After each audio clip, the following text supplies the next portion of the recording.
Hello guys, back with me Dendi. Selamat datang di Donor episode 14. Oke, kali ini gue pengen ngebahas sebuah kasus yang sangat aneh di negara Amerika, tepatnya di kota California. Dan kasus ini tentang hilangnya 5 pemuda secara misterius, dan salah satu pemuda ini masih belum ditemuin sampai sekarang. Penasaran? Langsung aja gue mulai ceritanya.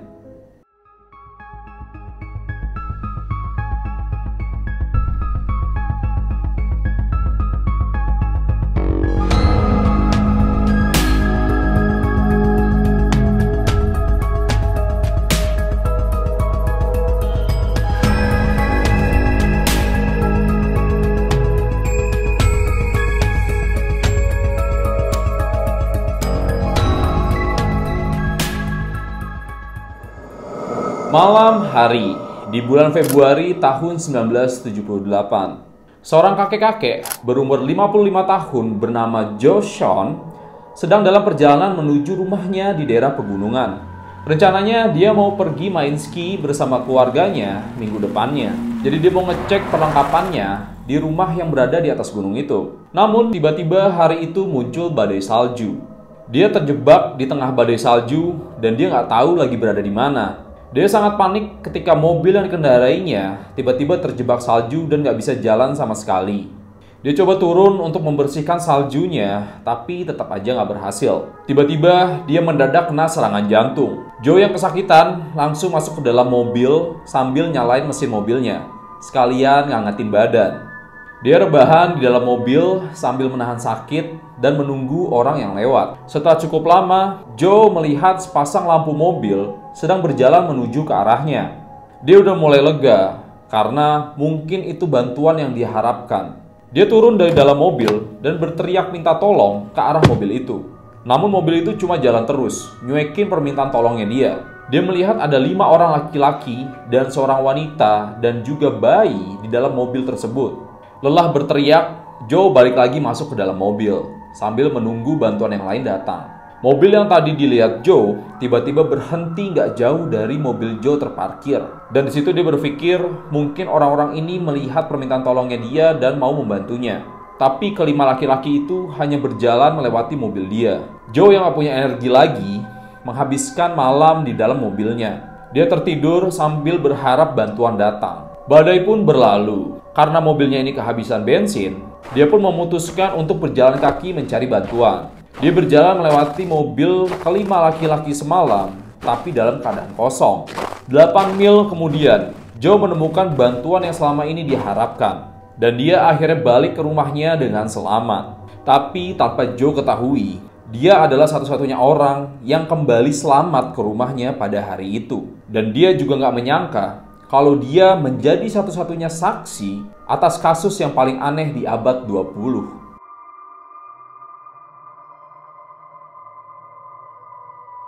Gary Matias berumur 25 tahun, seorang mantan prajurit yang didiagnosis mempunyai penyakit skizofrenia. Bill Sterling berumur 29 tahun yang didiagnosis mempunyai cacat intelektual. Jack Hughes berumur 24 tahun, didiagnosis memiliki cacat mental dan juga cacat fisik. Ted Weiher berumur 32 tahun mempunyai penyakit autisme. Jack Madruga berumur 30 tahun yang didiagnosis mempunyai keterbelakangan mental. Jadi mereka berlima ini orang-orang yang punya gangguan mental gitu ya guys. Meskipun mereka ini punya gangguan mental yang berbeda-beda, tapi mereka berteman cukup akrab. Mereka berlima ini sangat menyukai olahraga basket dan mereka berlima sering menonton pertandingan basket bersama-sama. Pada tanggal 24 Februari tahun 1978, kelima laki-laki ini pergi bersama-sama untuk menonton pertandingan basket antara UC Davis melawan Chico State.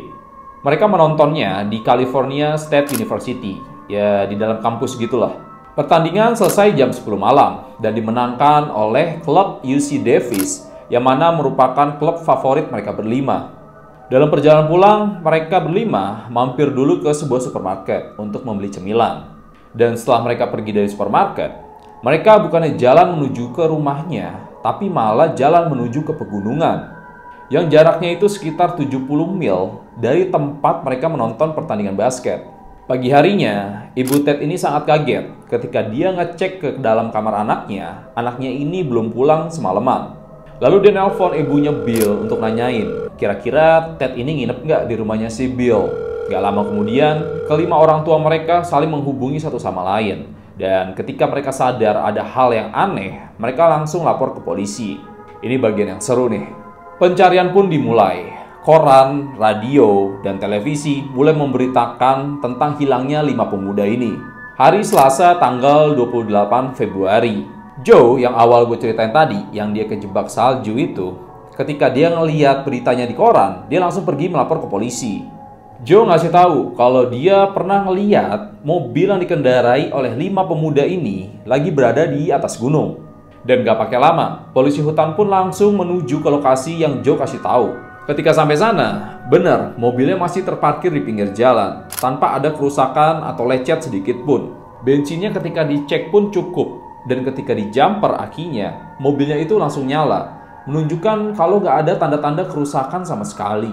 Pihak keluarga pun bilang kalau mereka berlima ini nggak pernah sama sekali pergi keluar dari daerah tempat mereka tinggal. Dan ibu mereka sangat kaget, mereka bisa pergi sejauh itu ke arah pegunungan. Di lokasi, polisi menemukan sebuah peta yang terlipat rapih. Ini menandakan kalau mereka itu nggak asal pergi dan nggak nyasar sama sekali. Ditambah nggak ada kerusakan sama sekali di mobil, jadi mereka nyetir aman-aman aja.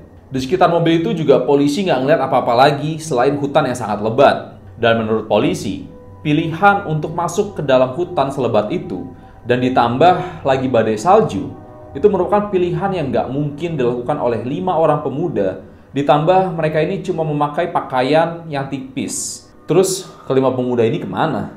Yang sangat membingungkan lagi bagi polisi dan juga keluarga, kenapa mereka memilih jalan yang jarang dilalui orang dan masuk ke dalam pegunungan, lalu berhenti di tengah badai dan pergi keluar dari mobilnya di saat badai ini masih berlangsung. Polisi yang sangat kebingungan lalu menginterogasi si Joe. Kira-kira apa aja yang dia lihat? Dan dia ngelihat perilaku aneh nggak dari kelima pemuda ini? Joe ceritain semuanya, bagaimana dia bisa berada di gunung itu, dan juga bertemu dengan kelima pemuda, dan juga ada seorang wanita dan juga bayi yang bersama mereka. Polisi lalu memeriksa si Joe untuk membuktikan kira-kira beneran nggak nih dia waktu itu kena serangan jantung. Dan pas selesai dites, ternyata benar, si Joe ini kena serangan jantung ringan pada malam itu. Dengan ceritanya Joe, polisi langsung membentuk tim pencari untuk mencari kelima pemuda ini. Tapi itu bukan tugas yang mudah. Polisi harus mencari di tengah hutan yang lebat dan lereng yang tertutup salju. Polisi juga mengerahkan helikopter dan juga menggunakan kuda untuk mencari di tempat-tempat yang sempit.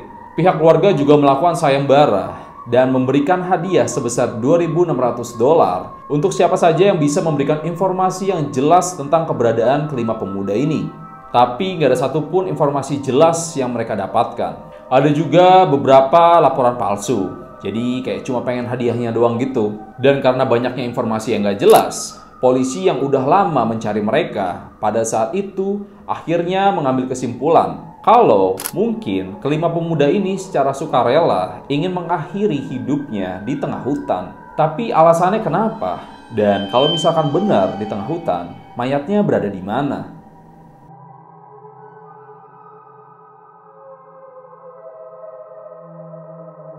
Beberapa bulan sudah berlalu, tanpa ada kabar di mana kelima pemuda ini. Keluarga pun juga mulai kehilangan harapan untuk mencari mereka. Saat ini udah masuk di bulan Juni. Ada sebuah grup motor trail lagi jalan-jalan di pegunungan. Mereka lalu berhenti di sebuah trailer tua untuk istirahat di sana. Dan tiba-tiba mereka mencium bau yang menyengat, kecium dari dalam trailer tua itu. Dan karena penasaran, salah satu dari grup motor itu masuk ke dalam. Dan ketika dia ngecek ke dalam, dia menemukan sebuah mayat yang terbungkus 8 lapis selimut dari atas kepala sampai ujung kaki. Mereka pun langsung lapor ke polisi. Ketika dicek, ternyata mayat itu adalah si Ted Wei Her, salah satu dari 5 pemuda yang hilang sejak Februari lalu. Jarak dari trailer tua dan mobil pas mereka pertama kali hilang, yang mereka kendarain itu, sekitar 30 km. Jadi mereka ini jalan kaki dari mobil itu ke trailer itu sejauh 30 km. Itu jauh banget loh. Dan polisi masih bingung bagaimana dia bisa jalan kaki sejauh itu di tengah badai salju.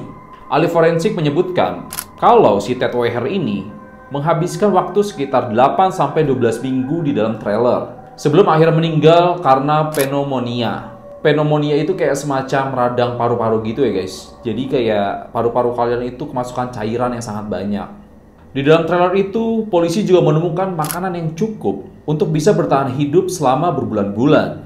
Tapi yang bikin bingungnya, cuma beberapa kaleng aja yang kebuka. Yang lainnya masih utuh. Polisi juga menemukan salah satu sepatu yang dipakai sama Jack Madruga. Dan itu menandakan kalau si Jack ini pernah berada di dalam trailer itu bersama si Ted. Cuman ketika dicek lebih lanjut, gak ada mayat selain si Ted ini. Polisi lalu membentuk tim pencari lagi dan menemukan jasadnya Bill Sterling dan Jack Madruga sekitar 5 mil atau 8 km dari trailer tua itu. Dan mereka dinyatakan meninggal karena hipotermia. 2 hari kemudian, ayahnya Jack Hewitt menemukan sisa jasad anaknya berada gak jauh dari trailer tua itu. Jadi pas dia temuin jasadnya itu udah berbentuk tulang belulang gitu. Berarti udah ditemuin 4 orang ya. Tinggal jasadnya si Gary Mathias ini. Yang mana pihak kepolisian pun gak bisa nemuin jasadnya, bahkan sampai sekarang. Polisi menemukan ada 3 lapis selimut yang tergeletak sekitar 400 meter dari jarak trailer itu. Yang mereka duga itu adalah milik si Gary. Jadi kayak sempat dipakai si Gary gitu. Tapi kenapa selimutnya dijatuhin? Kok nggak tetap dipakai aja? Kan lagi badai salju. Dan kemana perginya si Gary Mathias ini? Sampai jasadnya nggak bisa ditemuin sama sekali. Terus, kenapa orang-orang ini pergi meninggalkan mobilnya di tengah badai salju? Banyak pertanyaan-pertanyaan yang muncul semenjak penemuan mayat ini.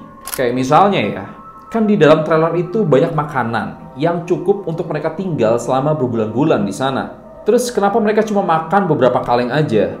Terus, di dalam trailer itu ada pemanas yang pakai bensin gitu. Dan ketika dicek, bensin itu cukup untuk ngangetin mereka selama beberapa hari. Kenapa mereka nggak duduk tenang aja di dalam trailer? Terus, kira-kira apa yang mutusin buat mereka masuk ke dalam hutan yang sangat lebat di tengah badai salju? Apa ada seseorang yang menuntun mereka masuk ke dalam? Setahun setelah penemuan itu, polisi pun juga masih belum bisa menemukan jawabannya. Dan juga, Gary Mathias masih dinyatakan hilang sampai sekarang.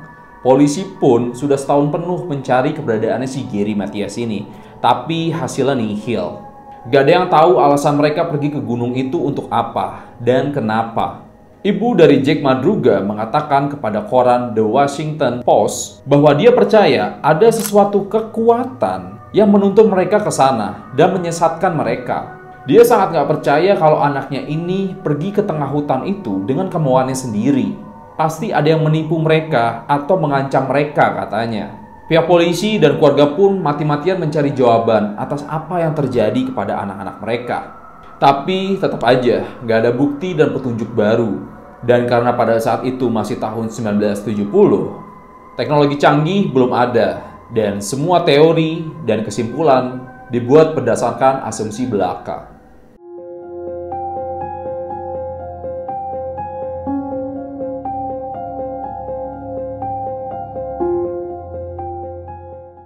Oke guys, jadi itu dia akhir dari kasus Yuba County 5. Dan sampai saat ini, kasus ini masih menjadi sebuah misteri terbesar dan kasus yang masih belum bisa terpecahkan.